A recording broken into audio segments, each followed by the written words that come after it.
Hello guys, GATE lectures engineering mathematics के topic definite integrals part 6 में आप सबका स्वागत है।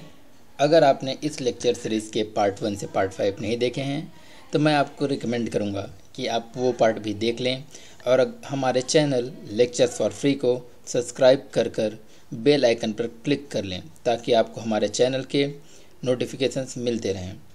इस लेक्चर में हम देखेंगे डेफिनेट इंटीग्रल्स के एप्लीकेशंस के बारे में, और उन एप्लीकेशंस में हमने पिछले क्लास में लेंथ ऑफ कर्व एप्लीकेशंस के 2 केसेस देखे थे।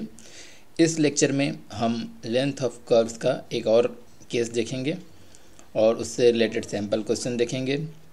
साथ ही साथ प्रीवियस लेक्चर में मैंने आपको एक असाइनमेंट क्वेश्चन दिया था, अगर वो आपसे बन गया है तो कॉन्ग्रेचुलेसन्स, अगर वो नहीं बना है तो आप उसके सॉल्यूशन इस लेक्चर में देख सकते हैं।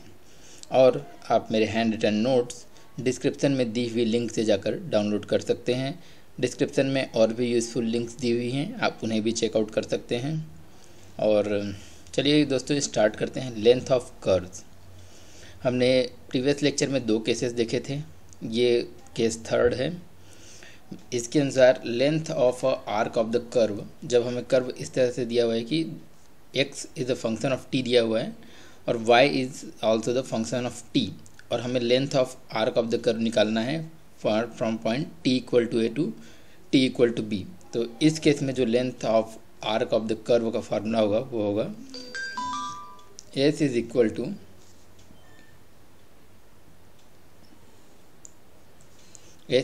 टू इसको integration of a to b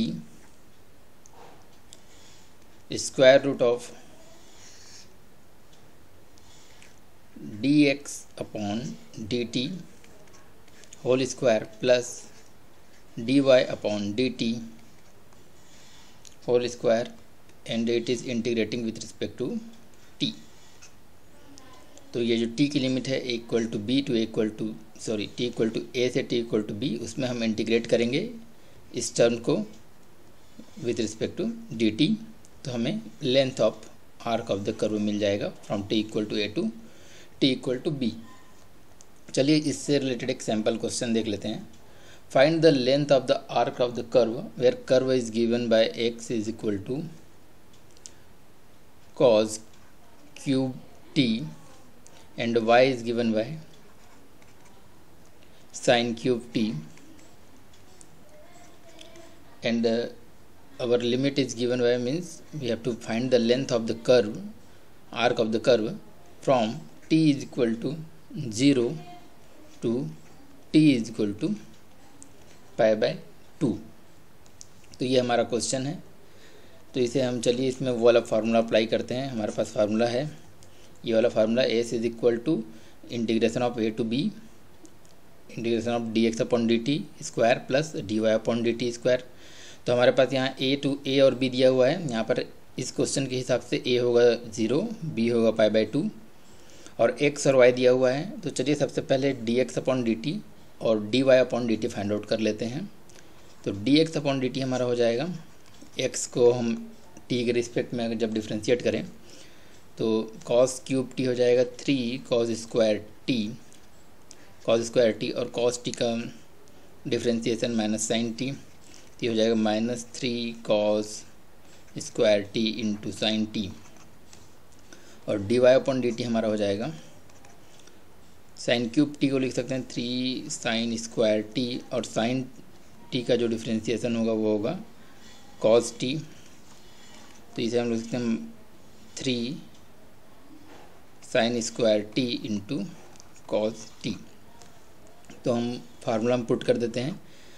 length of arc का formula s equal to square root of dx upon dt का square means -3 cos square t into sine t इसका square plus dy upon dt का square, तो इसका 3 sine square t into cos t का square and into dt, और यह होगा integration with respect to a to b। यहाँ पर हमारा a कहलाएगा 0 और b कहलाएगा पाई बाई 2।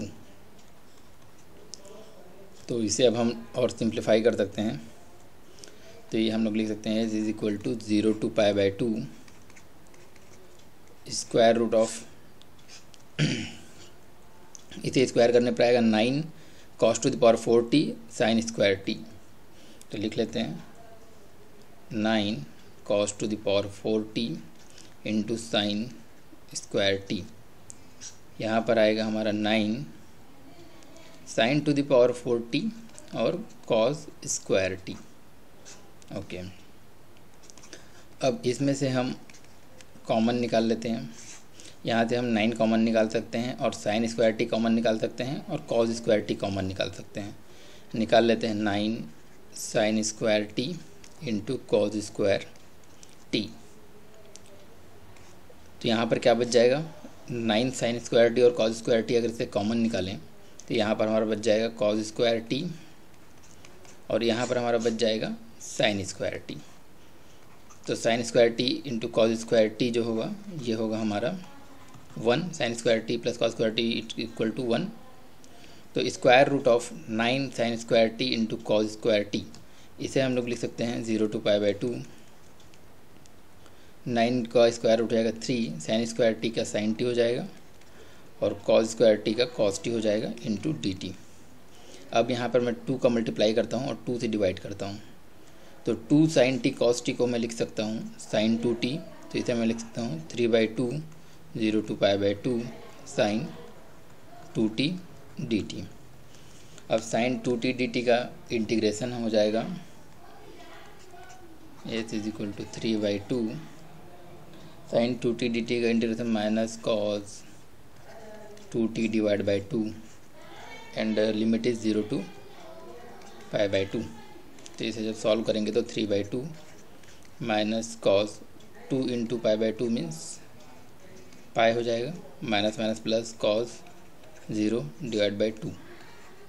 तो माइनस कॉस पाई की वैल्यू होती है -1 और यहाँ माइनस है तो माइनस माइनस प्लस 1 हो जाएगा प्लस कॉस 0 की वैल्यू 1 डिवाइड बाई 2। तो 2 डिवाइड बाई 2 ये कैंसिल हो जाएगा। तो फाइनल आंसर हमारा आएगा 3/2। This will be our answer. Okay guys, last class में मैंने आपको एक असाइनमेंट क्वेश्चन दिया था, उसे देख लेते हैं। Find the length of the arc of the curve y equal to log sec x from x equal to 0 to x equal to π/4। तो ये हमें दिया हुआ है y is a function of x और x इक्वल टू 0 to π/4 में हमें इस फंक्शन की लेंथ निकालनी है। इस केस के लिए हमारा जो फार्मूला था length of arc of the curve वो था s equal to integration of a to b। यहाँ पर a क्या है, a आपका शो करेगा 0, b शो करेगा π/4 integration of 1 plus dy upon dx square into dx। तो सबसे पहले हम यहाँ पे हम निकाल लेते हैं dy अपॉन dx। तो log sec x का जो डिफ्रेंसिएशन होगा 1 upon sec x, log x का डिफ्रेंसिएशन 1 अपॉन x होता है। तो log sec x का 1 upon sec x into sec x का डिफ्रेंसिएशन होता है sec x इंटू 10x। तो यहाँ पे sec x इंटू 10x, तो ये कट जाएगा तो हमें मिलेगा 10x। dy अपॉन dx हमें मिल गया 10x। तो इसे हम पुट कर देते हैं अब यहाँ पर, तो हमें मिल जाएगा s is equal to integration of 0 to π/4 square root of 1 plus dy upon dx का स्क्वायर। तो dy अपॉन dx हमारा आया है 10x, तो इसका स्क्वायर हो जाएगा 1 plus 10 square x into dx। यहाँ पर अब हम देख रहे हैं 1 plus 10 square x. 1 plus 10 square x को हम लिख सकते हैं सेक स्क्वायर एक्स, इसे हम लोग लिख सकते हैं सेक स्क्वायर एक्स। और sec square x square root से हट जाएगा तो हमें यहाँ पर मिल जाएगा 0 to π/4 into sec x dx। तो इंटीग्रेशन ऑफ सेक एक्स जो होता है वो होता है log sec x plus 10x, sec x plus 10x। तो इसमें हम लिमिट पुट कर देते हैं 0 to π/4। तो यहाँ पर पहला हो जाएगा मेरा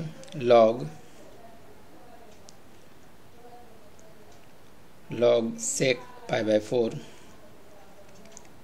plus 10 pi by 4 minus log sec 0 plus 10 0। तो वैल्यू पुट करते जाते हैं अब। log sec pi by 4, sec pi by 4 means 1 upon cos pi by 4, cos pi by 4 means 1 by root 2, तो sec पाई बाई 4 की वैल्यू आएगी root 2। 10 pi by 4 की value होती है 1 minus log sec 0, sec 0 means 1 upon cos 0, cos 0 की value होती है 1, तो यहाँ पे आ जाएगा 1 प्लस 10 0, 10 0 की वैल्यू होती है 0, तो हमारे में मिल जाएगा log root 2 plus 1 minus log 1। और हम जानते हैं log 1 की वैल्यू हमेशा 0 होती है। log 1 यहाँ पर बेस कुछ भी रहे, इसकी वैल्यू हमेशा 0 होती है। ओके, बिकॉज किसी भी नंबर का पावर अगर 0 हो तो उसकी वैल्यू हमेशा 1 होती है, तो log 1 की वैल्यू हमेशा 0 होगी, तो इसकी ये वैल्यू 0 हो जाएगी। तो हमारा जो फाइनल आंसर आएगा वो होगा log रूट 2 प्लस 1। तो चलिए ऑप्शन में देखते हैं कौन से ऑप्शन में हमें ये आंसर मिलता है। तो यहाँ पर हम देख सकते हैं कि हमारे पास ऑप्शन ए में है log रूट 2 प्लस 1, यही हमारा सही ऑप्शन है। Okay guys, thank you guys. आप हमारे फेसबुक पेज को लाइक कर सकते हैं, वहाँ पर हम और भी यूज़फुल चीज़ें शेयर करते रहते हैं। आप हमारे चैनल को सब्सक्राइब कर बेल आइकन पर ज़रूर क्लिक कर लें। आप हमें ट्विटर पर भी फॉलो कर सकते हैं। आप हमारे नोट्स डिस्क्रिप्शन में दी हुई लिंक से जाकर डाउनलोड कर सकते हैं। और आपकी कोई सजेशन या क्वेरी है तो आप हमें कमेंट बॉक्स में लिखकर ज़रूर बताएं। Thank you guys.